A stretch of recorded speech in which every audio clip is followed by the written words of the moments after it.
Hello, this is Florian Amon. Welcome to Studio City, California. This is my studio.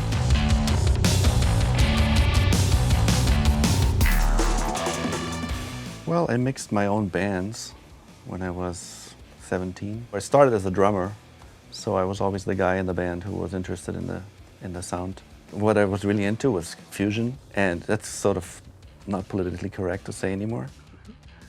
And I don't know what I was thinking, but I really liked the drumming of that. So I was into those drummers, Winnie and Weckel, and musical style. I was into R&B, Chaka Khan, Rufus, that kind of stuff, anything Quincy Jones made. Just to be around music was my thing, because I was a drummer. With drums being sort of the instrument in the band that's the hardest to record, I always wanted to know how to make that better. How could my drums, sound better on our recording? In those days, I only heard drums. I was listening to the singer, or the guitar player. I mean, they were there too, but I was concerned about getting the drums to sound right. And that's how. Then I learned how to record drums because I had to. No one else was paying attention to it. Old high school band days were 4 tracks. And Atari computer, with a notator or something like that, synced up to the 4-track, which was a challenge to get that going. And then when I really started engineering, I started working for a guy, and it was a small studio. He had ADATs.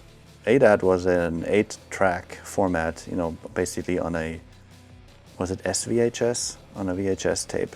Cheap tape, but decent sounding machines. They were very hated by the real pros. But I wasn't a real pro back then, I was just, someone who also wanted to record some stuff. So we had those, and they were good. You could make decent records with them.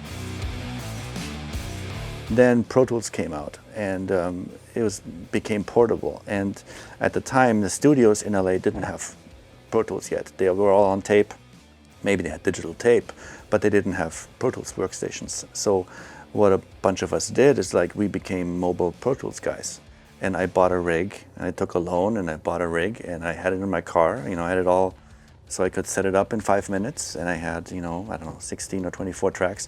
And I would do 2 or 3 sessions a day and go around studios, the real studios, and just fly choruses back and forth. And, maybe fix a vocal or edit some drums or something that they had on tape, and they needed to appear in another spot on tape. So because they couldn't, you could do it on tape, but it was a lot more work intensive. And so before all the studios bought their own Pro Tools rigs and got into that, and at the time it was important to know computers and to know all that technology. You needed to really be a tech too, if you wanted to do that kind of programming. So they didn't have those guys at the studios. They knew very well how to line up their tape machines and repair their Neve boards, but they didn't want to get into all that stuff. So that's kind of a niche that I started in, and then through that I got to watch a lot of great engineers do the stuff that I didn't know, like how to, get great guitar sounds and how to, set up for a vocal session and make the singer happy.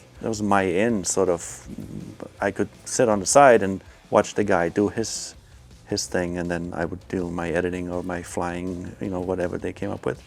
So that's kind of how I got started there. And that's another, I think, is a piece of advice. It's just shut up and watch people around you and what they do and how they do it.